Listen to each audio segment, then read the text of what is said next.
Vozes que transformam o mundo. O que você quer mudar hoje? Um podcast que te convida a refletir sobre novas formas de impactar a sociedade. Olá, eu sou a Mainari Nascimento e esse é o nosso espaço Vozes que Transformam o Mundo, um podcast da plataforma de abaixo-assinados Change.org. Apresentado por mim, este podcast vai ao ar todas as manhãs de quinta-feira às 7 horas. E nesta primeira temporada de 5 episódios, A Megafone das Eleições, você vai ouvir debates sobre temas de interesse público que têm ligação direta com as próximas eleições. Recebemos aqui mobilizadores digitais que estão por aí se engajando em alguma causa e também especialistas que são referência nos assuntos abordados. Vem com a gente acreditar que a mudança passa não só pelo voto, mas também pelo poder da sua voz. Primeiro dia de setembro e primeiro episódio desta temporada. Estamos muito felizes por criar este espaço coletivo que visa amplificar a voz de quem está por aí, por todos os cantos do Brasil, se engajando em alguma causa. E olha, nós vamos começar com tudo, hein?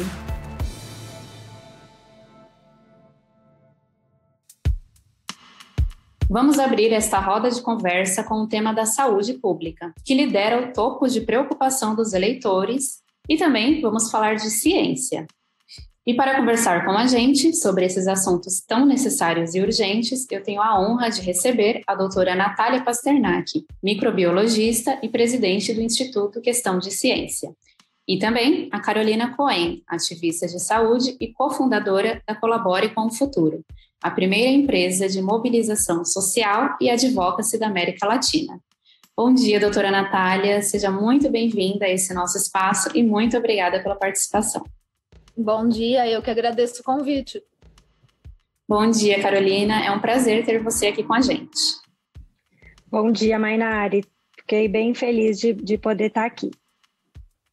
Bom, pessoal, eu preciso apresentar um pouco mais as nossas convidadas, falar um pouquinho do currículo delas. A doutora Natália é microbiologista por formação, como eu comentei, e também possui doutorado em genética bacteriana pela USP.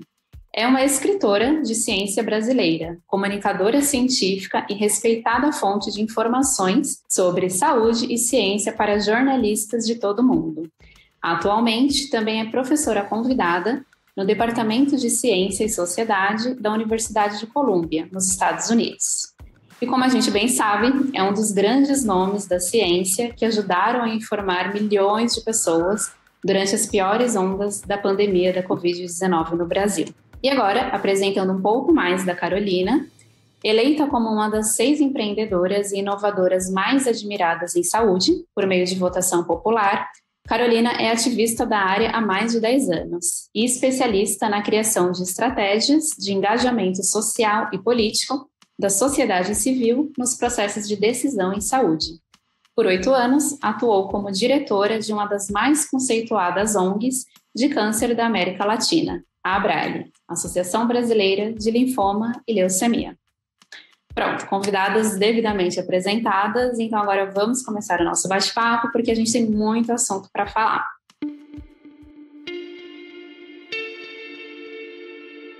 Estamos a exato 1 mês e 1 dia das próximas eleições.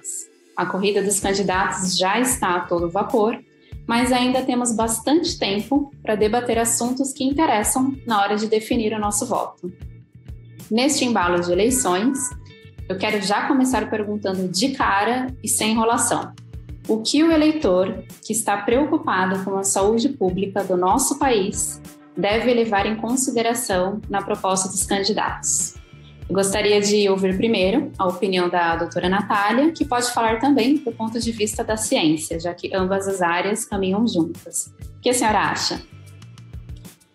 Olha, Mainari, agora nas eleições é muito importante analisar os planos que os candidatos têm para ciência e tecnologia e também para a área de saúde. Em geral, nessa época, a gente tem muito pouco contato com um planejamento específico e fica muito no ar uma ideia genérica de que saúde é importante e precisa de investimento, ciência é importante e precisa de investimento, mas pouco se fala realmente sobre estratégias para melhorar o sistema de saúde, o que vai ser priorizado como investimento em saúde, em tecnologia, o que vai ser priorizado no financiamento da ciência e como que a ciência vai ser usada para embasar políticas públicas de saúde.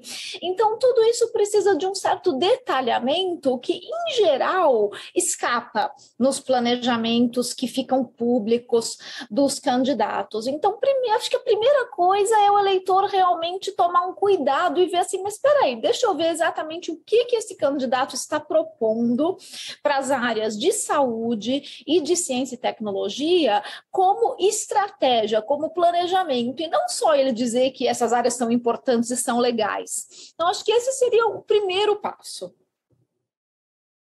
Excelente, doutora. Muito obrigada pela sugestão. Passando agora para a Carolina. Carol, você que é ativista da causa da saúde, né, e atua justamente em advocacy, ou seja, na influência dentro dos espaços políticos para a formulação de programas e medidas nessa área. Qual a sua opinião? Eu acho que, para pensar nisso, a gente precisa levar em consideração o cenário atual que estamos vivendo, né, o grande problema de saúde que nós vivenciamos nos últimos anos, que é a pandemia. A saúde sempre foi um dos temas importantes nas eleições, mas com a pandemia da Covid-19 o assunto ganhou ainda mais força, né? Tem até uma pesquisa realizada pelo Datafolha, que foi feita em março desse ano, em que a saúde foi a maior preocupação para 22% dos brasileiros. Depois veio a economia com 15% e o desemprego com 12%.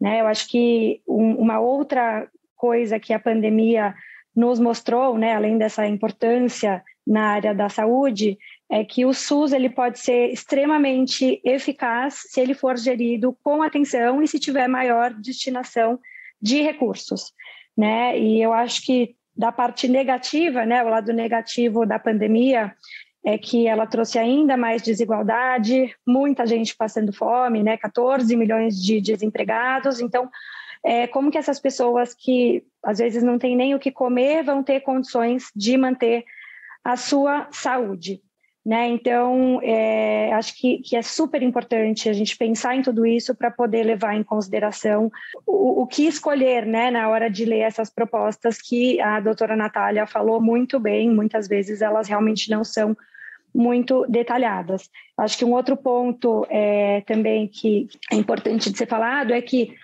a gente deu tanta atenção para a Covid, né, nesses últimos anos, o próprio governo, e ainda é extremamente necessária, né, continuar dando essa atenção, mas que nesses últimos anos diversas outras doenças foram negligenciadas, né? Então muitas consultas desmarcadas, medicamentos ficaram em falta, a gente deu tanta atenção para a vacina Covid que a gente esqueceu, né, de educar sobre outras vacinas, de falar sobre a prevenção contra outras doenças, e aí agora a gente está vendo casos, né, de sarampo, por exemplo, que já estava erradicado no Brasil. Segundo a OMS, os casos de sarampo aumentaram em 79% no mundo. Então, assim, vai vir uma demanda gigantesca, né, de saúde agora para o sistema público. Então, tanto, né, das pessoas que tiveram Covid vão ter agora alguma consequência por conta disso, quanto essas pessoas que tiveram as suas doenças negligenciadas e que agora a gente também, né, vai ver essa demanda que foi reprimida, o que aconteceu com esses pacientes que não foram tratados, né, nesses últimos anos, sem contar o envelhecimento da população, né, que também automaticamente já faz com que a gente precise usar mais os serviços de saúde. Então, eu acho que uma coisa que é extremamente importante, que deve ser levada em conta, né, são os candidatos que entendam a necessidade de maior financiamento para o SUS e que criem estratégias para isso, né? Então, por exemplo, acabar com a emenda de tetos de gastos pode ser uma ótima ideia, já que isso foi extremamente prejudicial para a área da saúde. Então, assim, eu acho que maior financiamento para o SUS, considerando que a gente vai ter uma demanda gigantesca, muita gente também agora, né, com essa crise que a gente está vivendo, perdeu seus planos de saúde. Então, a tendência é que o número de pessoas no Brasil, que já era alto, né, usuárias de SUS, aumente.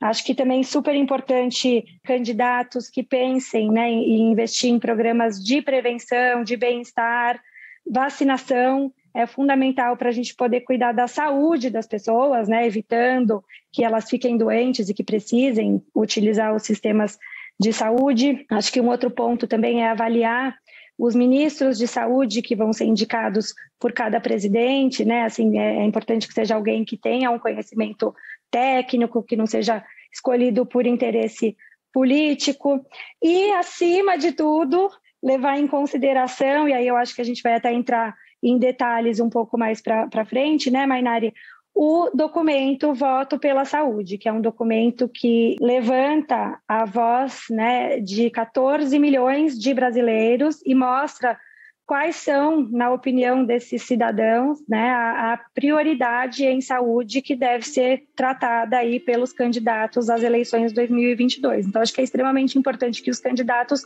leiam esse documento, levem em consideração o que foi colocado ali e mostrem, né, essa preocupação em levar em conta realmente a opinião da população.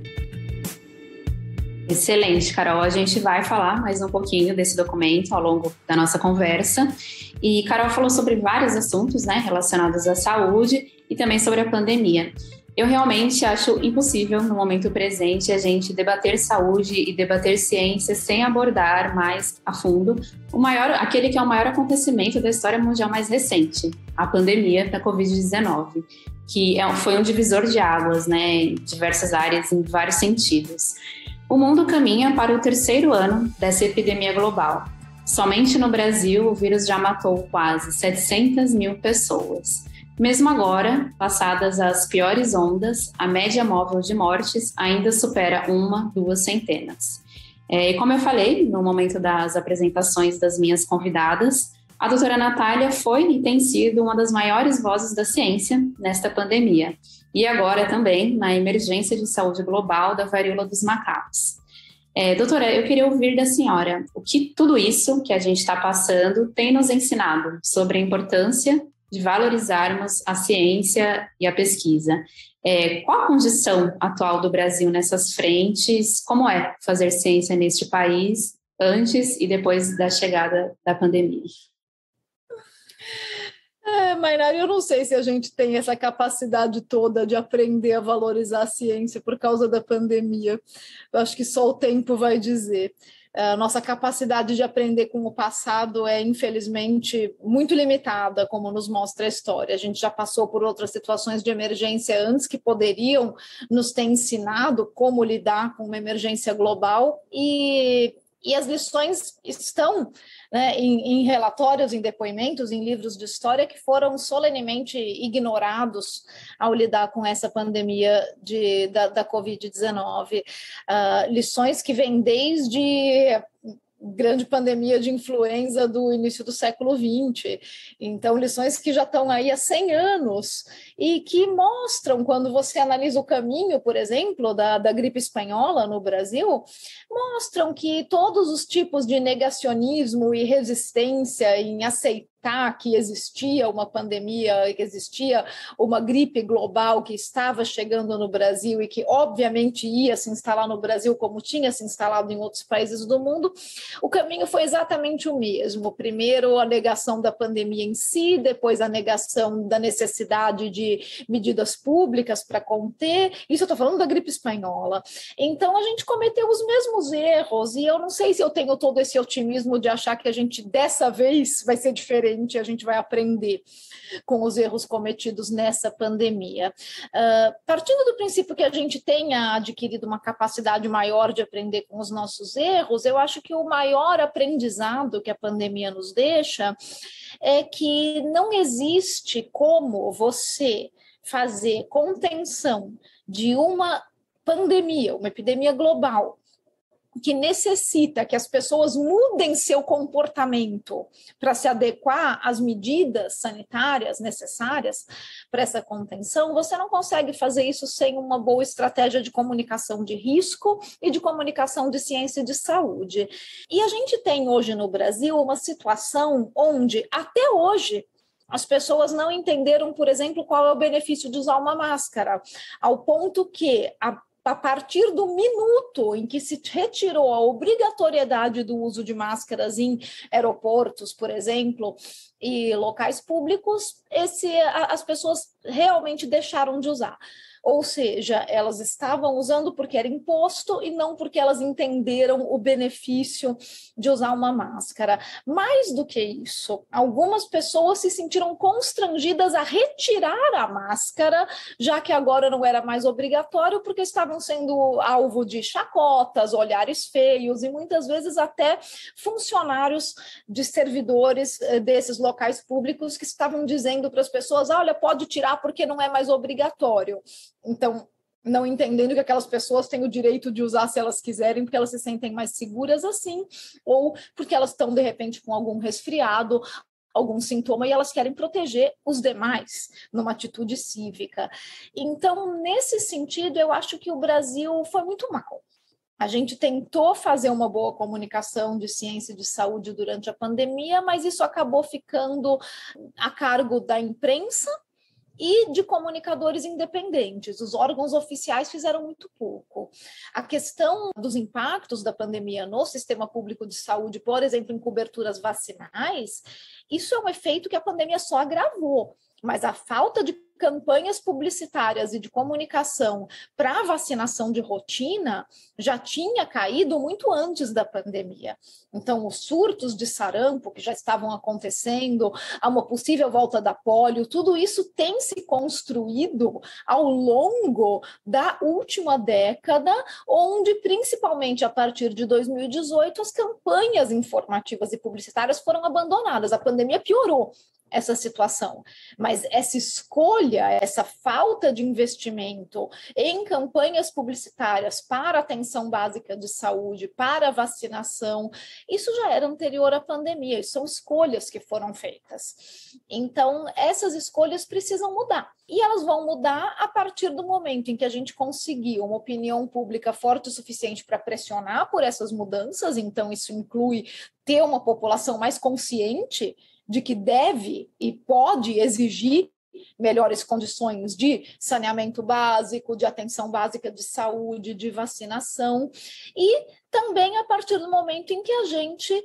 conseguir estabelecer sistemas de métricas e de governança, para que a gente possa realmente acompanhar. No Instituto Questão de Ciência, por exemplo, esse ano a gente lançou o Observatório de Políticas Públicas Científicas, para justamente tentar desenvolver métricas e acompanhamento para as políticas públicas que envolvem ciência, como, por exemplo, a gente está falando aqui de taxa de vacinação, saber exatamente como são as coberturas de vacinação em cada município do Brasil para as vacinas de rotina. Esse dado não é um dado disponível de forma amigável no site do PNI. Então, eu acho que tem um longo trabalho pela frente para a gente trabalhar melhor a informação, tanto a que vem do governo para a população, como a informação que contribui para a conscientização da população em relação aos seus próprios direitos, para que eles possam exigir e saibam o que exigir de melhores condições de saúde, de saneamento, de investimento em ciência. É muito pouco dizer que a gente precisa de mais financiamento. A gente precisa de mais dinheiro para o SUS, a gente precisa de mais dinheiro para a ciência. Não, isso é muito pouco. A gente precisa de sistemas de métricas e de governança para saber para onde esse dinheiro está indo, como ele está sendo investido e o que ele está dando de retorno. Ótimo, doutora. Eu quero muito ampliar um pouco mais, aprofundar mais essa questão da comunicação. Eu acho importantíssima, mas só para girar um pouquinho a roda, eu queria passar para a Carol, depois a gente volta nesse assunto. Queria passar para a Carol, ainda falando sobre esse novo normal para algumas pessoas que a pandemia acabou gerando, né, na nossa vida em sociedade. Eu gostaria de saber se a forma de se fazer advocacy em saúde também mudou com a pandemia. Eu acredito que, como nunca, alguns brasileiros passaram a querer se envolver mais nessas pautas, né? O Congresso e os governos estão preparados para esse diálogo e essa construção conjunta com a sociedade civil?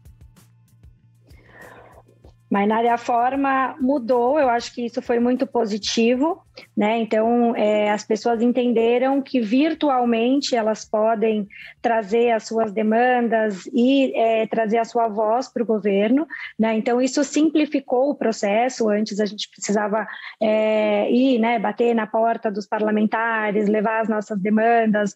Hoje existem uma série de novos canais virtuais. Eu acho que o Congresso e os parlamentares, eles estão, sim, preparados para dialogar e para receber as demandas da sociedade, mas talvez não para tornar essas demandas efetivas, né? Eles tanto estão preparados que eles vêm aumentando cada vez mais os canais para a participação social, né? Um exemplo disso é o Perspectiva do Paciente da Conitec. Então, eles recentemente criaram essa nova ferramenta de comunicação para que o paciente possa participar do plenário da Conitec, dando a sua opinião, trazendo a sua experiência com a doença, com o tratamento que está sendo avaliado, e essa opinião, ela realmente é levada em conta, ela tem bastante peso. Outra novidade aí que é recente foram as audiências públicas da ANS em caso de parecer desfavorável de incorporação. Então, a ANS passou a abrir, né, a realizar audiências públicas para que a população também possa falar, né, mostrar seu descontentamento ou seu parecer favorável sobre esse parecer desfavorável da ANS. Então, assim, canais não faltam para que o governo possa escutar a população. O problema e a Natália, né, a doutora Natália falou isso muito bem, que a sociedade civil não sabe que existem esses canais para participação social. E aí, com isso, o volume de participação ainda é muito pequeno. Então, é um longo caminho, né, entre receber as demandas e usar, de fato, isso para algum fim. Então, como eu falei, eles recebem, em alguns casos a gente sabe que eles estão usando, a gente percebe o quanto essa participação é relevante. Em outros casos, a gente vê também que não é usado essa informação que veio da sociedade, mas eu acho que a gente, de fato, só vai saber se eles estão preparados quando a gente tiver um volume de participação mais efetiva, que hoje nós não temos. Então, a Colabore com o Futuro existe justamente para isso, né? Para a gente educar a população sobre essa possibilidade de participar desse processo de decisão em saúde, e esperamos que nós possamos cada vez mais aumentar esse volume de participação social, que é tão importante. Afinal, nós vivemos, né, num país em que existe uma democracia e que está previsto, inclusive, em Constituição, né, essa participação cidadã. Bom, a gente vai falar também um pouquinho de sugestões, ideias para ampliar essa participação cidadã logo mais. Mas agora eu queria voltar naquele assunto ainda de comunicação, da questão anterior com a doutora Natália.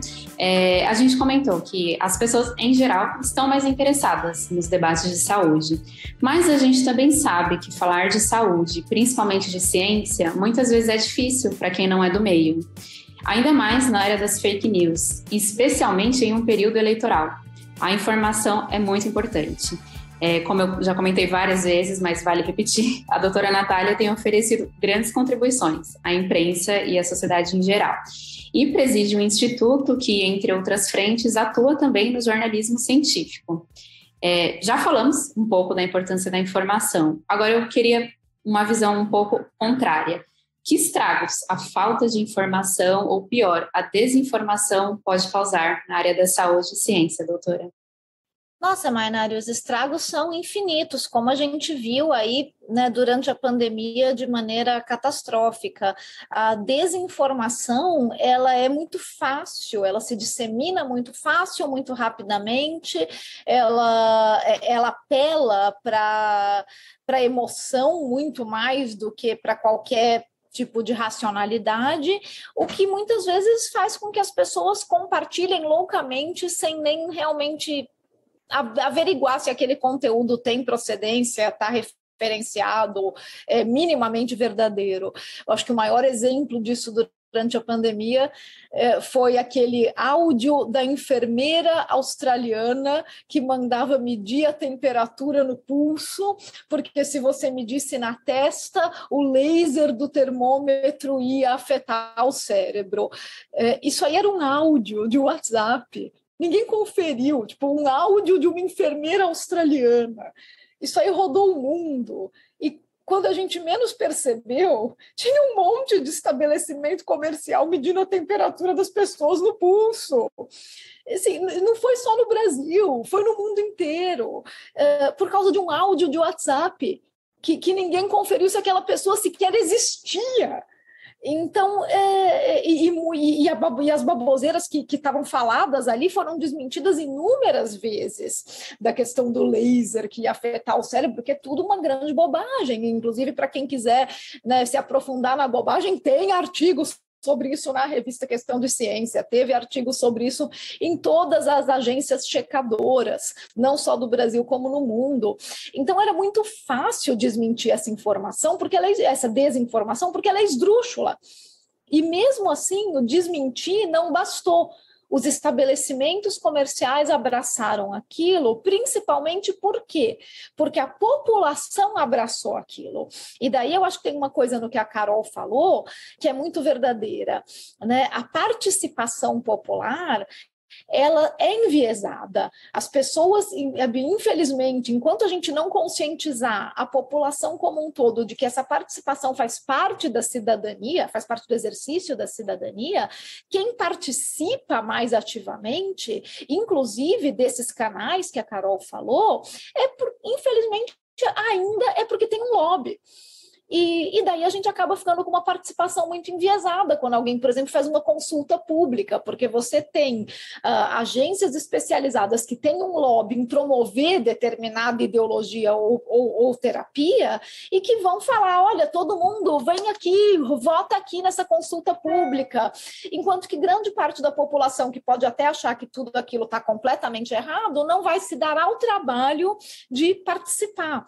E isso requer um trabalho realmente de conscientização de que esse exercício de cidadania precisa ser praticado. Então, no caso da desinformação, quando ela é abraçada nessa magnitude, não só pela população, mas por estabelecimentos públicos e comerciais que preferem disseminar aquela desinformação só para não comprar uma briga com o consumidor. Quantas vezes eu estive em estabelecimentos que eu chegava e falava, não é no pulso, é na testa. E daí a pessoa me falava, mas a gente faz no pulso porque senão as pessoas reclamam. Né? E por quê? Porque tinha muito mais gente reclamando de que queria que a temperatura fosse medida no pulso porque comprou aquela desinformação, do que gente como eu reclamando que aquilo estava errado. Porque as pessoas que, como eu, sabiam que aquilo estava errado, não tinham paciência para reclamar. Elas chegavam lá e falavam, mede onde você quiser e não me enche o saco. E eu acho que é essa conscientização que a gente ainda tem muita dificuldade e que seria muito útil para combater a desinformação. Claro que não ia ser só isso, combater desinformação é um trabalho bastante árduo, mas eu acho que já contribui. Então, nesse sentido, só para a gente ter uma ideia do que uma desinformação, nesse caso, boba, inócua, pode fazer. Medir a temperatura no pulso, não matou ninguém.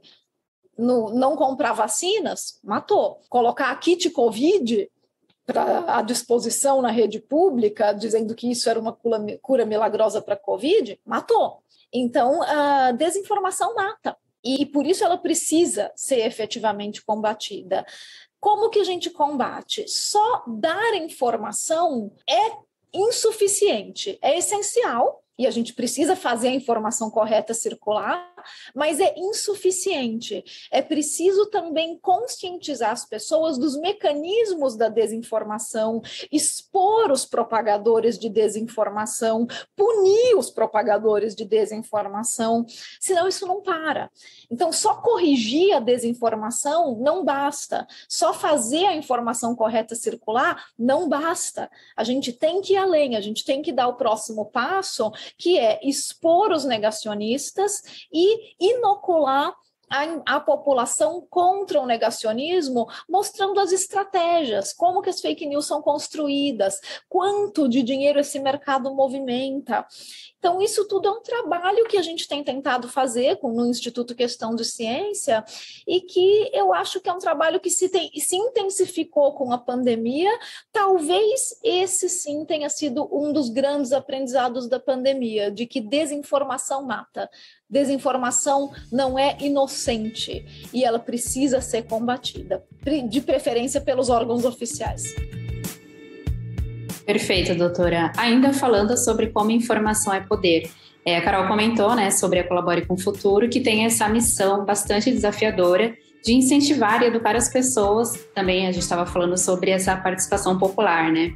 Essa importância de construção conjunta das políticas públicas. E aí eu queria saber, Carol, diante de tudo isso que a gente falou até agora, né? Eu acredito que é muito desafiador. Queria entender como é esse desafio, o que vocês fazem para conseguir driblar um pouco disso.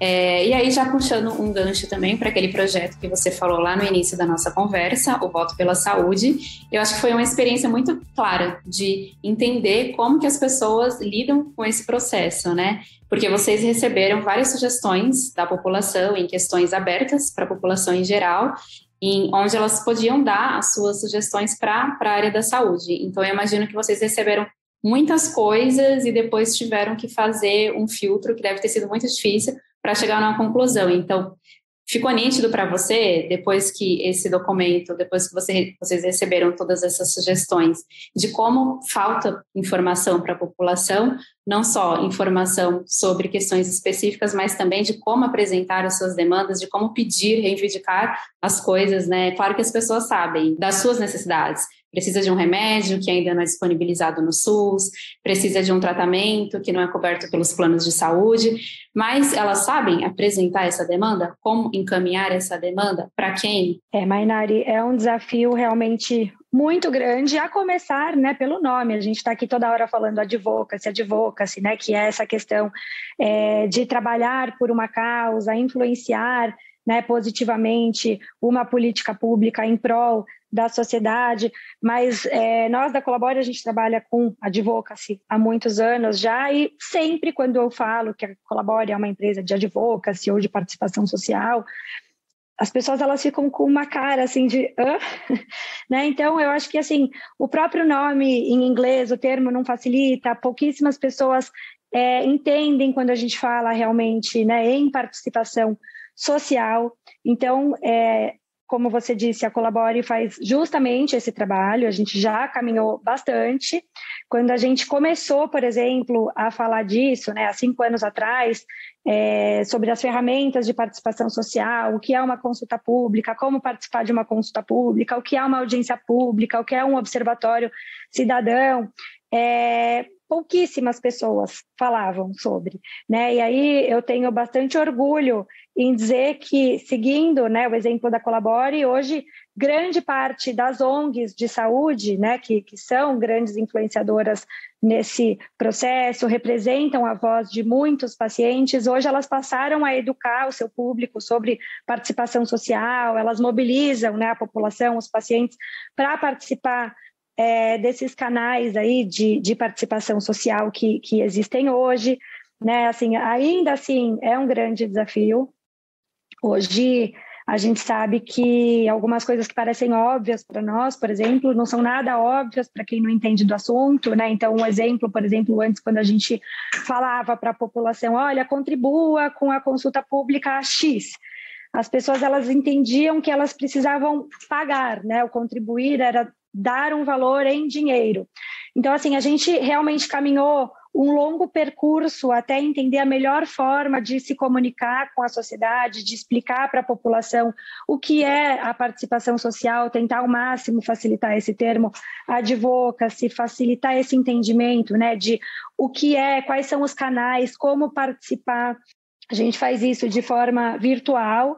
Esse ano a gente começou o projeto que chama Caravana da Colaboração, que é muito legal, e assim, a gente já fez um projeto piloto por enquanto, mas foi assim, teve um resultado maravilhoso. A gente pretende fazer isso com bastante mais frequência. Nós fomos para as ruas abordar, né, os cidadãos e explicar sobre essa possibilidade, né, de poder fazer parte dos processos decisórios e explicar as ferramentas existentes. E, assim, para nossa surpresa e alegria, a gente conseguiu conversar com mais de 700 pessoas nas ruas que demonstraram bastante interesse, né, em saber que elas podem sim participar das decisões em saúde, elas podem sim ajudar a decidir o que vai ser oferecido pelo SUS, pelos planos de saúde em termos de exames, de medicamentos, de procedimentos, elas podem sim propor um projeto de lei, que existem ONGs, né, que elas podem procurar e que com certeza trabalham já com causas que fazem sentido para essas pessoas, e elas podem unir a voz delas a essas ONGs, a entidades, para ter uma voz mais ampla, né, mais ampliada, mais fortalecida. Então, assim, foi muito interessante essa experiência de ir para as ruas falar sobre participação social. A gente pretende fazer isso muito mais, mas ainda temos um longo caminho pela frente, né? A gente precisa ainda conscientizar muito os cidadãos sobre essa possibilidade de exercer a sua cidadania por meio da participação social. Hoje, muitas pessoas entendem que a participação social numa democracia é só ir lá e votar, né? E aí foi justamente por isso que a gente pensou no projeto Voto pela Saúde. Então, em um ano de eleições, né, em que esse vai ser o assunto aí principal para todo mundo, como que a gente pode trazer a voz da sociedade, né, de uma forma mais ampliada, não apenas pelo voto. O que mais que a sociedade pode fazer para a gente participar de uma maneira mais ativa nesse processo, né, de eleições? E aí nós criamos o Voto pela Saúde, que é uma cocriação, um documento que foi cocriado por mais de 14 milhões de brasileiros, dizendo aí quais são as maiores preocupações na área da saúde que devem ser priorizadas pelos candidatos às eleições. Então, a ideia foi escutar a população, fazer um levantamento, né, do que é importante para a sociedade, construir um documento que organizasse tudo isso, e agora nós estamos entregando para os candidatos e para os seus partidos para garantir que 100% dos candidatos às eleições, de todos os cargos que estão concorrendo, conheçam quais são essas prioridades levantadas pela sociedade e levem isso em consideração. E aí, respondendo a sua pergunta, 23% das pessoas que participaram, né, respondendo esse formulário que ficou online durante 2 meses, eram profissionais da área da saúde. Então, a gente percebe que essas respostas, elas tinham, assim, bastante embasamento, vieram com vários dados e mostraram, né, um cenário um pouco mais geral de necessidade. Mas sim, a gente recebeu muitas respostas também de necessidades muito individuais, né? Olha, eu preciso do medicamento X para a doença Y, né? Mas, assim, isso tudo também mostrou para a gente uma série de demandas, né? Então, por exemplo, essa demanda por medicamentos. Então, como nós recebemos muitas demandas da população falando sobre esse assunto, nós entendemos, né, que falta realmente, talvez, aí, maior agilidade no processo de incorporação ou no processo de dispensamento dos medicamentos, ou, né, a doutora Natália falou muito bem a questão dos dados, faltam dados, né? Então, muitas vezes, o próprio governo não sabe exatamente quantos pacientes vão utilizar aquele medicamento, então eles não conseguem se organizar, e aí o medicamento falta. Então, assim, foi muito interessante tudo que veio nesse documento, mesmo aquelas opiniões que não foram tão bem estruturadas, né, falando de maneira geral da área da saúde, elas foram muito bem aproveitadas. Esse documento ele está dividido em 7 eixos principais e muita coisa foi trazida realmente. Eu acho que é um documento riquíssimo, interessantíssimo. Ele está disponível para todo mundo que quiser ler no site votopelasaude.com. Então, é um documento, assim, extremamente relevante e uma forma da gente mostrar para a sociedade que nós podemos, né, participar dessa construção. Então, como nós falamos aqui, os planos de governo, geralmente, eles são bem superficiais, né? Eles não trazem, assim, grandes ideias respaldadas em alguma coisa, né? Eles não têm esse detalhamento do que vai ser feito de fato. a população, neste documento, pôde trazer de maneira bem detalhada o que pode ser feito, e é muito interessante que os candidatos leiam e levem em consideração para a criação dos seus próprios planos de governo.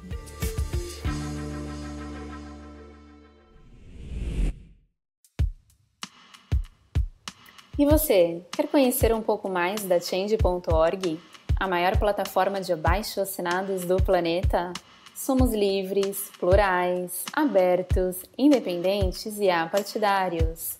Incentivamos debates saudáveis e seguros de todas as partes da sociedade.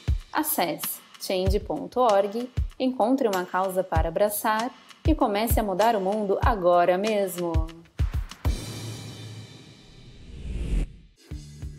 Retomando agora o nosso bate-papo, vamos dar início ao segundo e último bloco desta conversa necessária com a microbiologista Natália Pasternak e a ativista e empreendedora de saúde, Carolina Cohen. Vamos voltar a falar um pouco mais de eleições. Doutora Natália, dentro deste tema que estamos abordando aqui nessa conversa, saúde pública, ciência, pesquisa, o que a senhora aponta como os maiores desafios para os próximos governos, tendo em vista o presente contexto? Mainari, no ponto de vista de ciência e tecnologia, o maior desafio acho que vai ser reestabelecer um ecossistema favorável para a pesquisa científica no Brasil.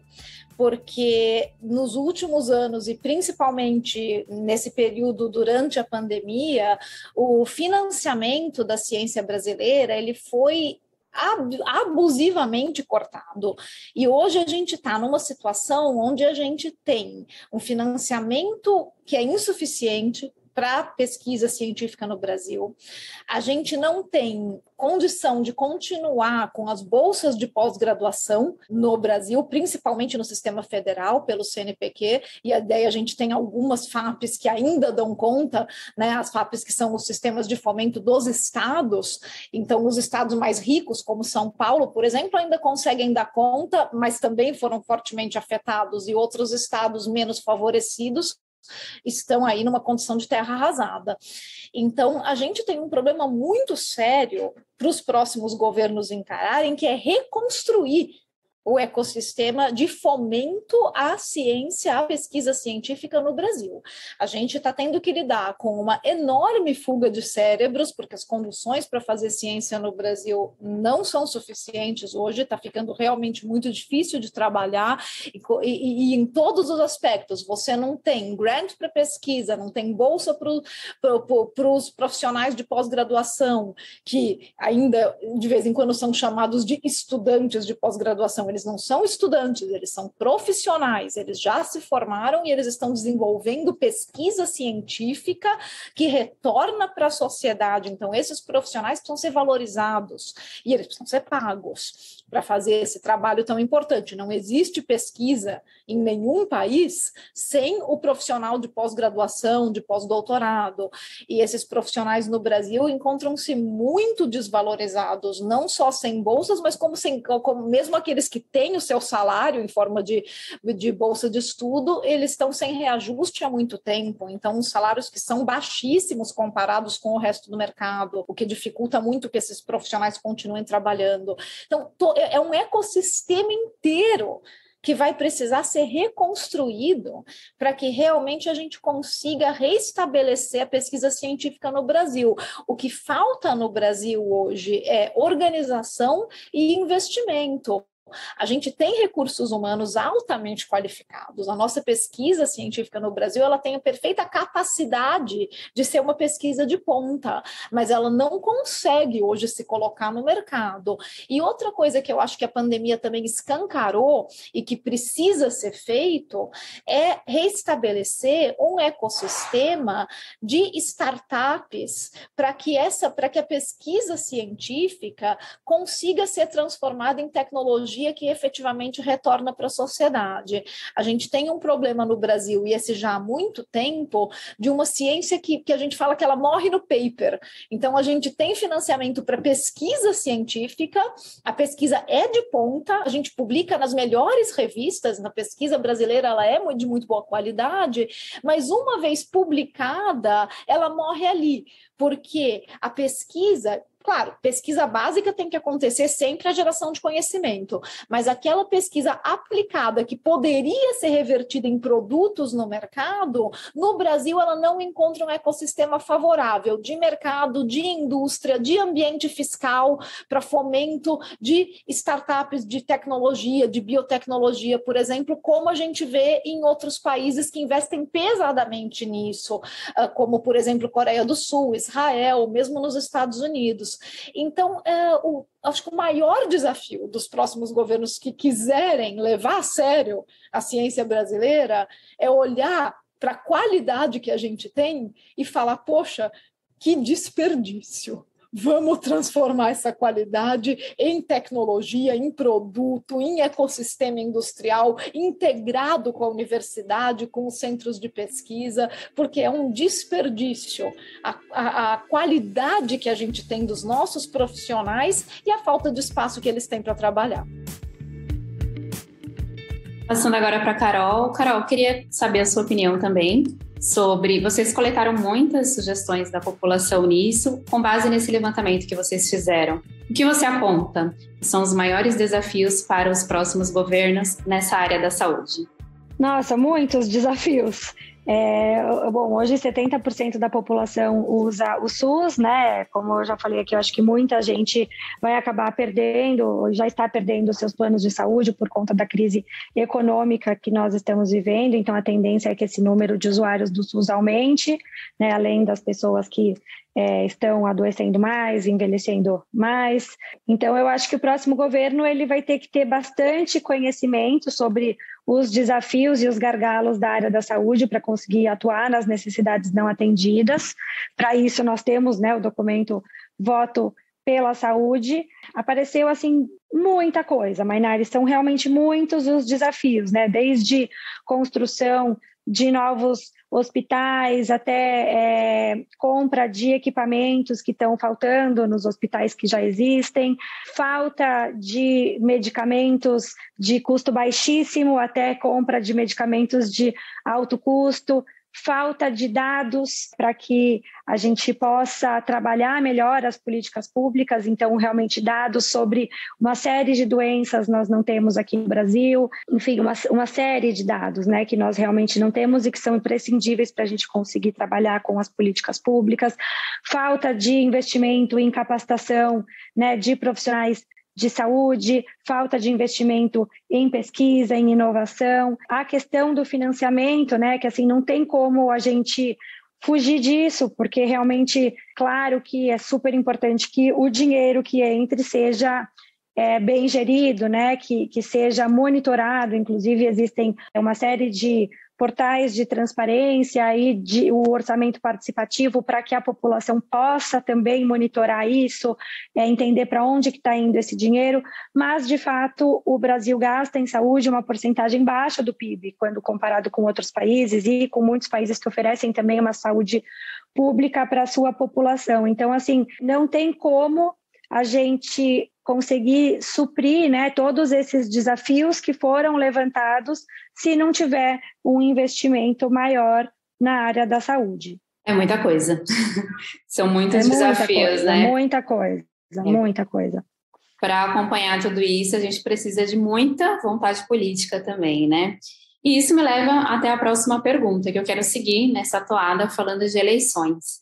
Eu acho que uma das coisas assim que a gente conseguiu aprender bastante ao longo dessa pandemia, ou que a gente viu de forma muito clara, é como todas as coisas estão interligadas com as decisões políticas. Entretanto, a gente vive numa democracia e a gente espera que essas decisões elas sejam fruto de debates com a sociedade e de construções conjuntas, como a gente vem falando aqui.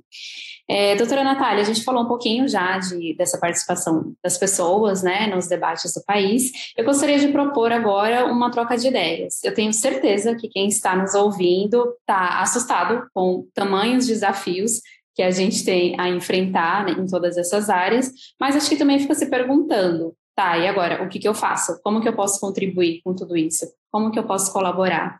Então, eu queria ouvir algumas dicas, algumas ideias de como a gente pode se engajar e participar mais ativamente de tudo isso para além das eleições. Na sua opinião, o que as pessoas que então estão nos ouvindo agora podem fazer para se envolver e para apoiar o desenvolvimento da ciência e da pesquisa no Brasil, para que não aconteça esse desperdício, que a senhora muito bem pontuou na última resposta? O meu trabalho é muito mais na conscientização, para que as pessoas tenham acesso à informação correta. Então, naquilo que eu comentei antes, de que é nossa obrigação fazer a informação correta circular. E para que as pessoas possam, então, usar essa informação correta que está circulando, que está chegando na população de maneira adequada, de maneira didática, de maneira transparente, e usem essa informação para tomar decisões melhores. Então, toda a missão do Instituto Questão de Ciência, ela passa justamente pela nossa capacidade de tomar decisões, sejam decisões do cidadão comum, que vão desde que produto eu compro no mercado até vou ou não vou vacinar meus filhos, até as decisões do parlamentar, do gestor público, que precisam ser embasadas no que eles sabem ou não sabem sobre ciência. Então, decisões de como regulamentar créditos de carbono, pesquisa com células tronco-embrionárias, rotulagem de alimentos, tudo isso vai passar pelo que o gestor público e o parlamentar entendem sobre ciência e sobre saúde. E a obrigação, então, do Instituto Questão de Ciência é fazer com que essas decisões sejam tomadas da maneira mais informada e mais embasada possível. Como, então, fazer com que essas decisões também acabem acarretando uma maior participação popular? Eu acho que é muito mais o trabalho da Carol do que o meu, né? O meu trabalho com o IQC e como colunista de jornal e com os programas de rádio, tudo é muito mais trabalhar com essa conscientização da população de ser informada, de ter o direito de ser informada e agir de acordo com essa informação. Então, no momento que eu tenho uma população que entende a importância da vacinação, das coberturas vacinais, eu tenho uma população que pode se mobilizar para dizer, poxa, eu gostaria que os postos de vacinação funcionassem em horários mais adequados para que eu possa levar os meus filhos, por exemplo.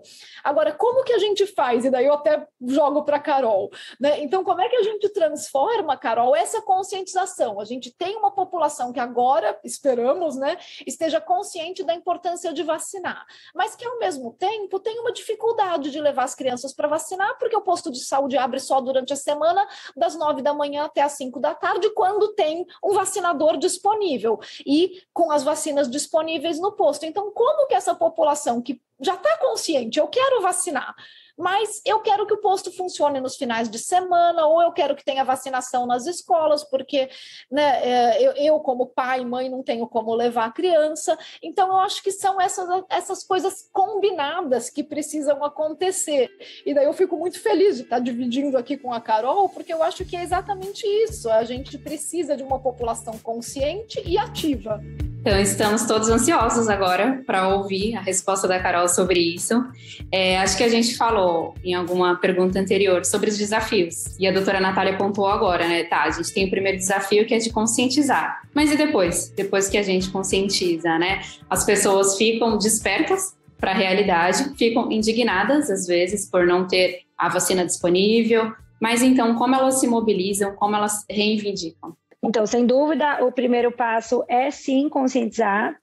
O segundo passo, eu acho que é juntar as vozes, né? Porque quando a gente fala individualmente, a gente tem muito menos força do que quando a gente descobre onde estão essas pessoas que também têm essa mesma opinião que eu ou essa mesma necessidade que eu, para que a gente possa se unir e organizadamente lutar, né, por essas mudanças ou esses direitos. E existem muitas formas de fazer isso, muitas ferramentas, né? Então, por exemplo, eu acho que participar dos conselhos estaduais e municipais de saúde é extremamente importante para pautar tudo isso, né? Então, assim, levar essa demanda para os conselheiros e aí tentar fazer com que isso também seja um tema, por exemplo, das conferências nacionais de saúde, porque tudo isso é levado para o ministro da Saúde e é trabalhado posteriormente. Então, assim, fazer parte dos conselhos é extremamente importante para a gente poder levar a nossa voz e essa nossa demanda para quem de fato pode fazer algo a respeito. Podemos ajudar a decidir sobre os orçamentos públicos pelo orçamento participativo, então até colocar ali uma ideia, né, porque provavelmente vai ter um custo adicional ali, né, para os estados, para os municípios, então deixar as UBS trabalhando, funcionando por mais tempo, né, com mais quantidade de horas, vai precisar ter um custo a mais aí para pagar hora extra de funcionário, né, então assim, fazer uma proposta para que o orçamento público seja investido nisso, dentro do site de orçamento participativo que quase todos os estados possuem, né? Se não possui também é extremamente importante pressionar para que o estado ofereça esse canal. Dá para propor audiências públicas para parlamentares falarem sobre esse tema, trazerem atenção para esse tema, isso é extremamente relevante, tentar encontrar um parlamentar que abrace essa causa, entenda a importância disso e construa um projeto de lei, por exemplo. E existem várias outras ferramentas, né? Então, por exemplo, ficar de olho nos portais de transparência não está diretamente alinhado com isso, né? De trazer uma pauta, mas de monitorar o que está acontecendo, que também é super importante, participar de consultas públicas também, né? Nesse caso, não vai estar trazendo a pauta, mas se o próprio governo, de repente, colocar isso em pauta, né? Então, olha, o que a população acha de aumentar os horários das UBSs ou a vacinação nas escolas para que mais pessoas, né, tenham essa oportunidade de conseguir, né, não faltar nos empregos ou enfim. Então aí a população precisa se manifestar, precisa dar a sua opinião, porque não adianta só a gente ter esses canais e a gente não se manifestar, a gente está perdendo a oportunidade de participar mais ativamente da construção do nosso país, né? De decisões que nos afetam no nosso dia a dia, né? Muita gente pensa, eu para que vou participar de uma consulta pública? Não sei nem direito o que é isso. Imagina, né? Assim, recentemente, não tão recentemente, mas assim, foi aberta uma consulta pública que perguntava o que a população achava sobre a vacinação, né, em crianças de 8 a 12 anos, não lembro exatamente qual era agora a faixa etária. Então, assim, coisas que de fato a gente tem que ficar atento às consultas públicas que estão abertas, porque sempre são assuntos que nos interessam. Às vezes eles são um pouco mais específicos, mas assim, em geral, tem muita consulta pública que a gente precisa dar a nossa opinião para que, de fato, ela seja levada em consideração e as políticas públicas atendam às nossas reais necessidades, né? O legislador ou os governantes, eles podem ter a maior boa vontade, mas eles não conhecem todos os nossos desafios na ponta. Então, se a gente não conta para eles, eles não vão conseguir fazer essas transformações necessárias. A Colabore sempre fala, né, sobre essas formas diferentes aí existentes de participação social. Inclusive, a gente tem um post bem legal no nosso blog que elenca as 10 formas de participação social, explica cada uma delas. Então, eu deixo o convite para as pessoas seguirem as redes sociais da Colabore. Isso é advocacy, né? A gente conseguir pegar uma causa de interesse público e influenciar os tomadores de decisão, levar essa demanda para os tomadores de decisão para conseguir fazer essa mudança, que é diferente do lobby, né? Que o lobby, ele pensa no interesse privado, né? Então, quando uma empresa chega num tomador de decisão e pede alguma coisa para o seu próprio interesse, a gente chama de lobby. Advocacy é quando a gente pensa no interesse da população, e eu acho que essa causa, né, que a doutora Natália levantou, é extremamente relevante. Excelente, temos então o caminho das pedras. Obrigada pelas sugestões, Carol. Chegamos então ao final da nossa conversa, que, diga-se de passagem, foi muito esclarecedora e muito importante para os debates da atualidade. Eu quero inaugurar agora uma tradição para terminar todos os episódios desse nosso podcast, com uma pergunta para motivar a ação de quem nos ouve. A gente falou da conscientização, depois que a gente fica consciente, a gente se indigna, depois que a gente se indigna, a gente precisa motivar para passar a ação. Que a Carol já passou agora alguns caminhos para a gente, para essa ação. Então vamos lá. Doutora Natália, o que você quer transformar no mundo hoje? No mundo, acho que é muito genérico, Mainari. Vamos pensar, então, na saúde brasileira? Daí a gente pode, pelo menos, fazer um recorte mais específico. Uma das campanhas mais importantes do IQC, do Instituto Questão de Ciência, desde 2019, tem sido a conscientização sobre a inclusão de 29 práticas de medicina alternativa no SUS.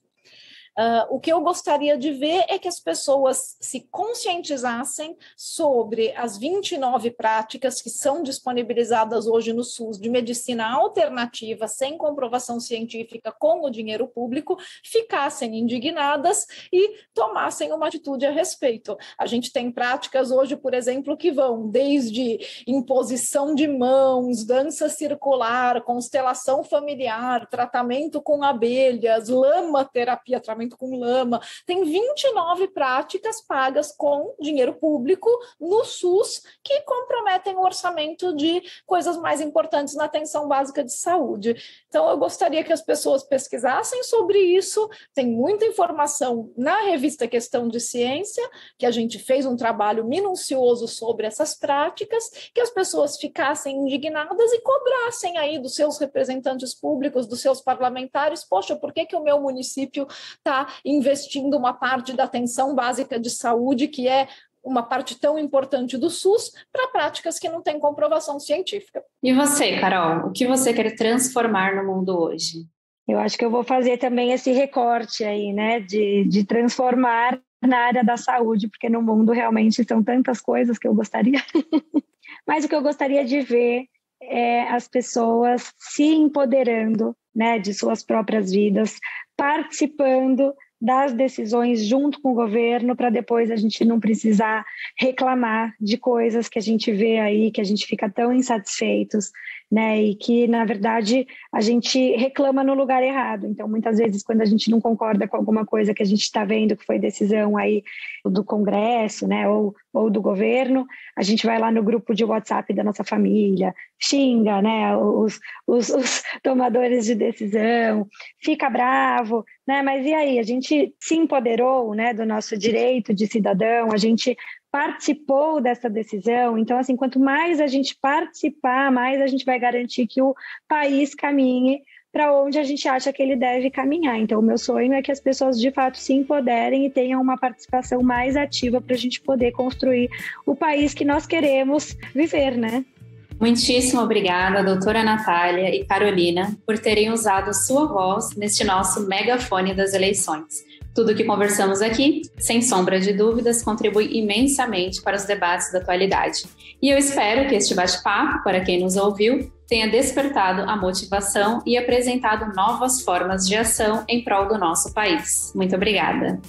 Eu que agradeço, Mainari, foi um prazer estar aqui. Foi um prazer também estar com você e com a Carol, Mainari. Obrigada.